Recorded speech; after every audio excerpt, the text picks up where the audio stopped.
Hello everyone and welcome to chemistry classes. आज की जो वीडियो है वो हमारी प्रीवियस वीडियो में से जो क्वेश्चन बच गए थे उसी पर बेस्ड है। एनसीईआरटी के हम क्वेश्चन प्रैक्टिस कर रहे थे based on Planck's quantum theory. तो जो क्वेश्चन बच गए हैं आज हम सारे वो इस वीडियो में कवर अप करेंगे। So let's start the video. First question is nitrogen laser produced a radiation at a wavelength of 337.1 nanometer if number of photons emitted is 5.6 into 10 raised to power 24 calculate the power of this laser. क्या बोला गया है कि nitrogen laser से हमारे पास एक जो radiation produce हो रही है उसकी वेवलेंथ दी गई है 337.1 नैनोमीटर एंड कितने number of photons that is an की वैल्यू गिवन है कि एन जो प्रोड्यूस हो रहे हैं वहां से वो है 5.6 इंटू 10 रेज टू पावर 24। तो हमें पावर निकालनी है उस लेजर की कि कितनी पावर है। अब हमें पावर का पता है कि कितनी एनर्जी प्रोड्यूस हो रही है पर सेकेंड इज दैट पावर। तो अगर हम एनर्जी निकाल ले तो जो वैल्यू एनर्जी की आएगी वही हमारे पास पावर हो जाएगी। एंड लैम्डा हमें गिवन है 337.1 नैनोमीटर। इसको हम मीटर में यहाँ पे मीटर होगा 337.1 इंटू 10 रेज टू -9 मीटर होगा। एंड एन की वैल्यू गिवन है तो हम रिलेशन सिंपल यूज करेंगे E is equals to N H C by lambda. और जब हम वैल्यू सब्सटीट्यूट करेंगे जो भी हमारे पास आंसर आएगा that will give us the power of that nitrogen laser. Next question is neon gas is generally used in the sign board if it emits strongly at 616 nanometer calculate the frequency, distance traveled by this radiation in 30 seconds, energy of quantum and number of quanta present if it produces 2 joules of energy। सो दो चार चीज़ें हमें इसमें निकालने को बोली हैं। एक तो जो एनर्जी हमारी या जो हमारी रेडिएशन एमिट हो रही है उसकी फ्रिक्वेंसी की बात की गई है वो निकालना है। एंड वो रेडिएशन 30 सेकेंड में कितना डिस्टेंस ट्रेवल कर रही है वो निकालना है। प्लस एक क्वांटा जो है उसकी एनर्जी निकालनी है। एंड अगर हमारे पास जो एनर्जी प्रोड्यूस हो रही है वो टोटल 2 जूल्स ऑफ एनर्जी है तो वहाँ से कितने नंबर ऑफ क्वांटास प्रोड्यूस हो रहे हैं या अगेन एन की वैल्यू निकालनी है। हमें गिवन क्या है, लैम्डा गिवन है अगेन नैनोमीटर में तो उसको हम मीटर में कन्वर्ट कर लेंगे इंटू 10⁻⁷ 9 मल्टीप्लाई करके। Then frequency we know C by lambda के इक्वल होता है, लैम्डा हमें गिवन था और सी की value 3.3 into 10⁸ metre second inverse use करके हम वहाँ से फ्रीक्वेंसी निकाल लेंगे उस रेडिएशन की। अब जो नेक्स्ट पार्ट है that is distance travelled by this radiation in 30 seconds. तो डिस्टेंस निकालने की बात हो रही है। We know distance speed is equals to distance upon time. तो अगर मुझे टाइम पता चल जाए, स्पीड पता चल जाए तो मैं वहाँ से डिस्टेंस निकाल सकती हूँ। और रेडिएशन के लिए बात करें तो हमें पता है कि उसकी जो स्पीड होती है जिसको हम सी से रिप्रेजेंट करते हैं is equals to 3 into 10⁸ metre per second. मतलब एक सेकेंड में इतने मीटर डिस्टेंस ट्रेवल कर रही है। तो एक सेकेंड में अगर वो इतना मीटर डिस्टेंस ट्रेवल कर रही है तो 30 सेकेंड्स में कितना करेगी, 30 इंटू 3 इंटू 10⁸। तो जो भी हमारा फाइनल आंसर होगा वो डिस्टेंस होगा 30 मीटर में जो उसने ट्रेवल किया। Third part is energy of quantum and we know quantum की एनर्जी निकालने के लिए जो फॉर्मूला होता है E is equals to H nu और लैम्डा गिवन है तो H C by lambda value substitute करोगे सिंपली आंसर आपके पास जो आएगा that will give the energy of 1 quantum. Next part में हमें टोटल एनर्जी जो प्रोड्यूस हो रही है वो गिवन है 2 जूल्स ऑफ एनर्जी। तो अगर टोटल एनर्जी मुझे पता है और मुझे एक क्वांटम की एनर्जी का पता चल जाए कि एक क्वांटा जो है उसकी एनर्जी कितनी है तो टोटल में से जब मैं क्वांटा की एनर्जी डिवाइड कर दूंगी तो मुझे मिल जाएगा number of quanta produced from a total energy of 2 joules. तो अभी हमने ऊपर वाले रिलेशन में ऊपर वाले पार्ट में हमने निकाला एनर्जी एक क्वांटम की तो टोटल एनर्जी 2 को मैं इस एनर्जी से डिवाइड कर दूंगी जो भी मेरे पास आंसर आएगा वो number of quanta in 2 joules of energy होंगे। Next question is life time of a molecule in the excited state are often measured by using pulsed radiation source of duration nearly in the nanosecond range. If the radiation source has the duration of 2 nanosecond and the number of photons emitted during the pulse source is 2.5 into 10 raised to power 15, ये n की value given है। Calculate the energy of the source, मुझे source की energy निकालनी है। अब energy निकालने के लिए या तो मुझे वेवलेंथ का पता होना चाहिए या फ्रीक्वेंसी का पता होना चाहिए। अब ना तो इसमें फ्रीक्वेंसी डायरेक्टली गिवन है ना वेवलेंथ गिवन है बट हमें इतना दिया गया है कि जो रेडिएशन है उसकी ड्यूरेशन 2 नैनोसेकेंड की है या डायरेक्टली मैं सेकंड्स में बात करूँ तो 2 × 10⁻⁹ सेकंड की ड्यूरेशन है। तो अगर एक ड्यूरेशन इतने की है तो फ्रीक्वेंसी क्या हो जाएगी 1/2 × 10⁻⁹ और जो आ जाएगा 0.5 × 10⁻9 सेकंड। अब मुझे डायरेक्टली फ्रीक्वेंसी मिल गई है। सो E = NH न्यू वाला रिलेशन यूज करके मैं एनर्जी निकाल सकती हूँ और वो आपके पास फाइनली आ जाएगी 8.28 × -10 joules. Next question is the work function of cesium atom is 1.9 electron volt, that is W note दिया गया है 1.9 electron volt. Calculate threshold wavelength मतलब लैम्डा नोट निकालना है, थ्रेशोल्ड फ्रीक्वेंसी मतलब न्यू नोट निकालना है। If cesium element is irradiated with a wavelength 500 nanometer, calculate kinetic energy and velocity of ejected photoelectron. Work function हमें गिवन है और हमें बोला है कि सीजियम एटम के लिए जो वर्क फंक्शन है वो 1.9 इलेक्ट्रॉन वोल्ट है। हमें थ्रेशोल्ड एनर्जी निकालनी है, और थ्रेशोल्ड फ्रीक्वेंसी निकालनी है। एंड साथ में और क्या पूछा गया है कि अगर सीजियम जो एलिमेंट है उस पर हम 500 नैनोमीटर वेवलेंथ की, दैट इज लैम्डा की रेडिएशन को इरेडिएट कराते हैं तो जो फोटो इलेक्ट्रॉन इजेक्ट होगा वहां से उसकी काइनेटिक एनर्जी कितनी होगी एंड उस फोटो इलेक्ट्रॉन को वेलोसिटी कितनी मिलेगी वो निकालनी है। सो वर्क फंक्शन हमें पता है W naught is equals to H nu naught. तो यहाँ से H तो मुझे पता ही है, वर्क फंक्शन मुझे गिवन है, मैं न्यू नोट निकाल सकती हूँ।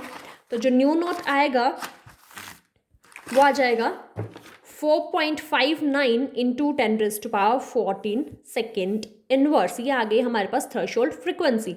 अब फ्रीक्वेंसी पता है तो वेवलेंथ भी ऑटोमेटिकली आ जाएगी और lambda naught is equals to, इसको मैं लिख सकती हूँ lambda naught is equals to C/न्यू नोट। तो जब मैं वैल्यू सब्स्टिट्यूट करूंगी तो मेरे पास लैम्डा नोट आ जाएगा 6.54 × 10⁻⁷ मीटर। अब हमें क्या बोला गया है कि काइनेटिक एनर्जी निकालो उस इलेक्ट्रॉन की जो कैसे फोटो इलेक्ट्रॉन कैसे इजेक्ट हुआ है जब हमने रेडिएशन 500 नैनोमीटर की रेडिएशन फॉल कराई थी। इट मीन्स लैम्डा की वैल्यू 500 नैनोमीटर है, या मैं इसको लिख सकती हूँ 500 × 10⁻⁹ मीटर। अब डायरेक्टली तो कुछ पता नहीं, बट हम वर्क फंक्शन की हेल्प से निकाल सकते हैं। हमें पता है काइनेटिक एनर्जी इजेक्टेड इलेक्ट्रॉन की कितनी होती है, energy of incident photon minus work function, that is H new minus H nu note. अब न्यू नोट तो मुझे पता है बट न्यू नहीं पता था, बट लैम्डा गिवन है इसलिए हम इसको लैम्डा की फॉर्म में कन्वर्ट कर देंगे और ये बन जाएगा HC/λ माइनस HC/λ नोट। अब दोनों में HC कॉमन है वो मैंने बाहर निकाल लिया। It will become HC × 1/λ minus 1/λ naught. अब लैम्डा भी मुझे पता है, लैम्डा नॉट भी मुझे पता है, वैल्यू सब्स्टिट्यूट करेंगे and finally we get the kinetic energy 9.36 × 10⁻⁻20 joules. अब काइनेटिक एनर्जी आ गई तो आराम से वेलोसिटी निकाल सकते हैं क्योंकि हमें पता है काइनेटिक एनर्जी होती है 12 mv²। अब काइनेटिक एनर्जी की वैल्यू पता है तो यहाँ से v² आ जाएगा 2 × kinetic energy divided by that mass of electron, or velocity is equals to √2 into kinetic energy upon m. Just simply value substitute करेंगे and it will get 4.53 × 10⁵ meter second inverse. Now next question is, following results were observed when sodium metal is irradiated with different wavelengths. Calculate threshold wavelength and Planck's constant. क्या बोला गया है कि sodium metal है उसको different wavelength से irradiate कराया है। तो डिफरेंट वेवलेंथ से जब इरेडिएट कराया है तो वहाँ से जो भी इलेक्ट्रॉन इजेक्ट हुआ होगा उसको कुछ ना कुछ वेलोसिटी मिली होगी और डिफरेंट वेवलेंथ्स के साथ डिफरेंट वेलोसिटी मिली होगी। जो डाटा हमें ये पूरा गिवन है कि जब हमने नैनोमीटर में वेवलेंथ दे रहे हैं और मीटर सेकेंड इनवर्स में हम वेलोसिटी दे रहे हैं, बट जो वैल्यू आपकी दी है उसको 10⁻⁻6 से मल्टीप्लाई कर लेना है। तो लैम्डा अगर हमने 500 नैनोमीटर दिया है तो वेलोसिटी मुझे जो मिली वो मिली 2.55। नेक्स्ट 450 जब हमने वेवलेंथ दी तो 4.35 वेलोसिटी इंटू 10⁻⁻6 वेलोसिटी मिली। जब 500 नैनोमीटर दी हमने लैम्डा तो 5.20 इंटू 10⁻�6 वेलोसिटी मिली। तो फाइनली मुझे निकालना क्या है, थ्रेशोल्ड वेवलेंथ मतलब lambda naught and Planck's constant that is H की वैल्यू फाइंड आउट करनी है फ्रॉम दिस गिवन डाटा। अब काइनेटिक एनर्जी और फ्रीक्वेंसी या वर्क फंक्शन में रिलेशन हमें पता है, that is kinetic energy is equals to H nu minus H nu naught, and we know kinetic energy is equals to half M we square, और lambda given है, V given है, तो we वाला तो portion आ गया, मैं इसको lambda में कन्वर्ट करूं तो मुझे क्वेश्चन करना सिंपल हो जाएगा। Half M we square is equals to h c into 1 by lambda minus 1 by lambda naught, जैसे हमने पिछले क्वेश्चन में इसको कन्वर्ट किया। अब next half M we square, सी मुझे वेलोसिटी पता है, लैम्डा मुझे क्वेश्चन से मिल रहा है, जो गिवन डाटा है, एक्सपेरिमेंटल डाटा है, वहाँ से मिल रहा है, तो लैम्डा नॉट की पॉसिबिलिटी है कि हम निकाल सकते हैं डिफरेंट डाटा सब्स्टिट्यूट करके। फर्स्ट केस में जब आपकी वेलोसिटी 2.5 इंटू 10⁻⁻6 थी एंड लैम्डा 500 इंटू 10⁻⁹ मीटर में कन्वर्ट कर दिया गया है अब इसको, तो ये है, तब मेरे पास ये इक्वेशन जो फर्स्ट है वो बन जाएगी half M into 2.55 into 10⁻⁶ square into H C. अब हमने सपोज किया है कि जो लैम्डा नॉट मेरे पास फाइनली आएगा that is also in nanometre, तो मैं इसको अभी तक के लिए मीटर में लिख रही हूँ, लैम्डा नॉट इंटू 10⁻⁹ मीटर। तो एक फर्स्ट जो हमारे पास गिवन डाटा है ये वाला, इससे एक इक्वेशन बन गई जिसको इक्वेशन नंबर 2 दे दिया। सिमिलरली हम सेकंड डाटा सब्स्टिट्यूट करेंगे इस पर्टिकुलर इक्वेशन में एंड थर्ड वाला डाटा सब्स्टिट्यूट करेंगे और हमारे पास 3 इक्वेशंस आ जाएंगी।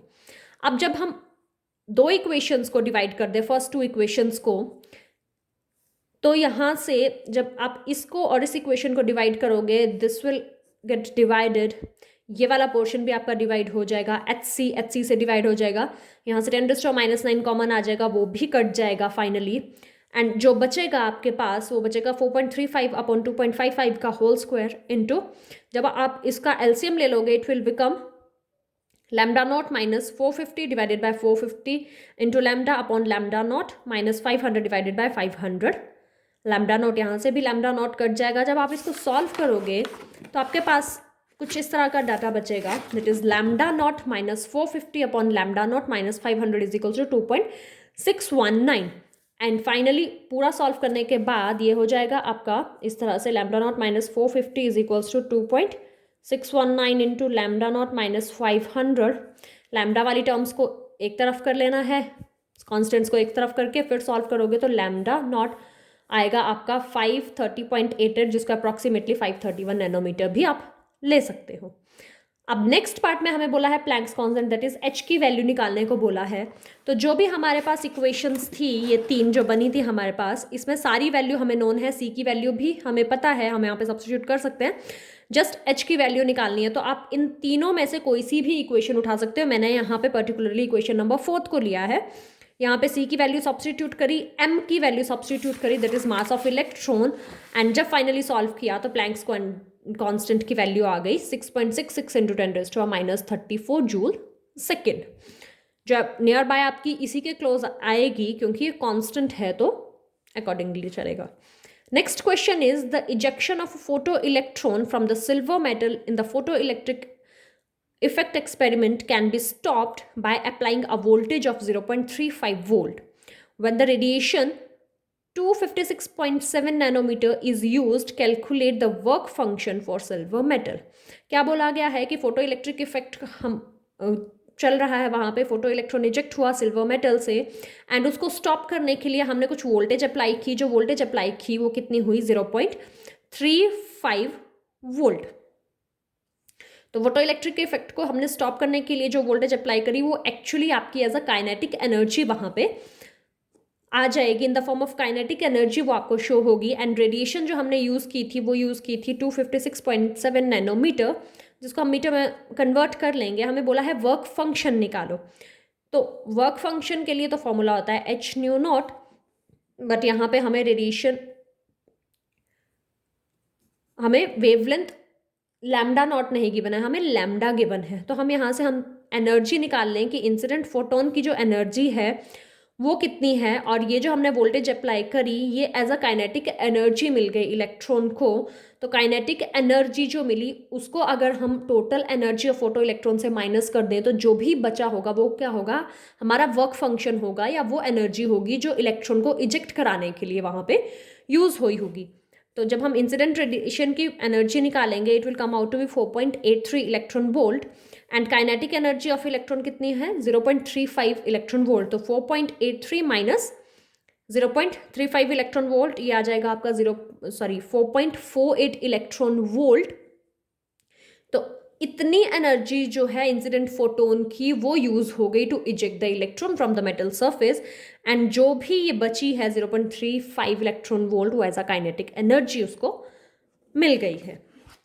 सो last question for this video is if a photon of the wavelength 150 picometer strikes an atom and one of its inner bound electron is ejected out with a velocity of 1.5 into 10 raised to power 7 meter second inverse, calculate the energy with which it is bound to the nucleus। हमें क्या निकालना है, कुछ wavelength की radiation हमने एक metal surface पे या एक एटम पे स्ट्राइक कराई और जो इजेक्ट हुआ इलेक्ट्रॉन उसको कुछ वेलोसिटी मिल गई, जो वेलोसिटी भी हमें गिवन है। हमें बोला गया है कि ये फाइंड आउट करो कि वो इलेक्ट्रॉन जो था वो अपने एटम से कितने स्ट्रांगली बाउंडेड था। जितने स्ट्रांगली बाउंडेड होगा उतनी ज़्यादा एनर्जी होगी, तो हमें एक्चुअली वो एग्जैक्ट एनर्जी निकालनी है कि कितनी एनर्जी से वो बाउंडेड था वहाँ पे।